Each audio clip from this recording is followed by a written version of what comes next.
Good morning students. आज हम class 10 golden rays में my good right hand poem second पढ़ेंगे, जिसके राइटर है C Mackay, Charles Mackay. About the poet, Charles Mackay, जिनका birth 27 मार्च 1814 और डेथ 24 दिसंबर 1889 में, वाज ए स्कॉटिश पोइट। ये एक स्कॉटिश कवि थे, जर्नलिस्ट, पत्रकार थे, ऑथर, लेखक, नॉवेलिस्ट, उपन्यासकार, सॉन्ग राइटर, गीतकार थे। Mackay is mainly remembered for his book extraordinary popular delusions and the madness of crowds. Charles Mackay को उनकी पुस्तक जो थी delusions and the madness of crowds के लिए जाना जाता है, उसके लिए वो प्रसिद्ध थे। एक असाधारण सी पुस्तक थी ये। अगर हम पोइम के बारे में बात करें तो पोइम में कवि ने रिलेट किया, the poem is related with the common theme of the poverty and the way how it can be removed. Poem में एक साधारण सी जो गरीबी है उसके बारे में वर्णन किया गया है, और द वे और तरीका, how it can be removed, और उससे कैसे बाहर निकलने का, उससे उभरने का तरीका बताया गया है, रास्ता बताया गया है। When the poet fail in grief, जब कवि बुरे दिनों में गिर जाता है, पड़ गया था। एज सम एडवर्सिटी, यानी एडवर्सिटी मीन्स होता है विपत्तिजनक परिस्थितियों से घिर गया था, फैलिन हो गया था।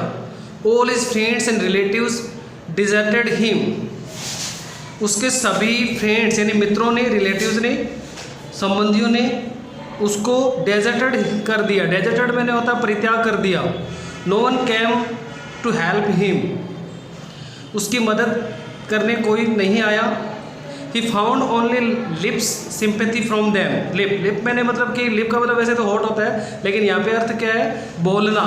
वो केवल उसको सिंपैथी दिखाते थे, सहानुभूति दिखाते थे, केवल बोल करके, केवल दिखावटी सहानुभूति दिखाते थे। द पोइट थिंक्स दैट, कभी सोचता है कि trusting other the people is like building a castle on a sand. Castle on a sand का मतलब होता है मिट्टी पे महल बनाना। Building a castle on sand, it means रेत के ऊपर महल बनाना। द पोइट थिंक्स दैट, कभी सोचता है कि अन्य लोगों पर विश्वास करना रेत पर महल खड़ा करने जैसा है।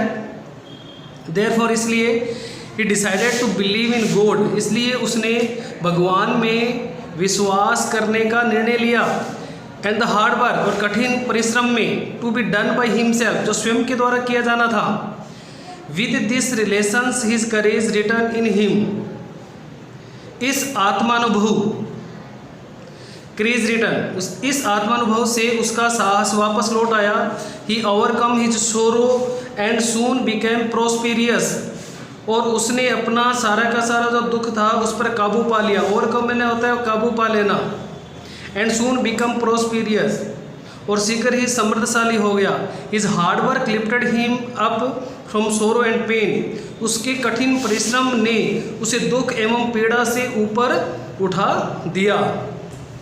इस तरह से हम पोइम का ओपनिंग स्टेंजा पढ़ते हैं, जिसमें पोइट क्या कहता है, I feel into grief and began to complain. Poet बोलता है कि आई फील, मैं घिर गया था, इन टू ग्रीफ, ग्रीफ मैंने होता है दुख, गरीबी, यानी ग्रीफ का अर्थ गरीबी से है यहाँ पे। बिगेन टू कंप्लेन, कंप्लेन मैंने होता है शिकायत करना। कभी कहता है अचानक मैं बुरे दिनों में गिर गया, मैं गरीब हो गया और मैं शिकायत करने लगा। I looked for a friend, मैंने अपने मित्रों को देखा, एक दोस्त को देखा। But I sought him in vain, sought में होता है पाने की कोशिश करना, इन वीन में होता है व्यर्थ में। कहता है मैंने किसी मित्र की तलाश की, लेकिन मेरी ऐसे मित्र की तलाश व्यर्थ सिद्ध हुई। वीन, इन वीन मतलब व्यर्थ सिद्ध होना। कंपेनियन वर शाई, कवि कहता है कि मेरे जो मित्रगण थे, शाई मैंने कतराना, वो मुझसे कतराने लगे, कतराते थे। एंड एक्वेंटेंस वर कोल्ड, और जो मेरे परिचित लोग थे, एक्वेंटेंस मैंने होता परिचित लोग, वे उदासीन थे, यानी मुझसे उदासीन हो गए वे। They gave me good counsel, counsel मैंने होता है सलाह देना, परामर्श देना। बट डिडेड देयर गोल्ड, वे केवल मुझे बातों ही बातों में सलाह देते थे, वो मुझे केवल एक गुड काउंसल देते थे, अच्छी सलाह तो देते थे, बट लेकिन डिडेड देयर गोल्ड मीन्स होता है रुपये पैसे से संबंधित कोई भी सहायता नहीं करते थे, उससे वो डिडेड होते थे, मतलब डरते थे। Thank you.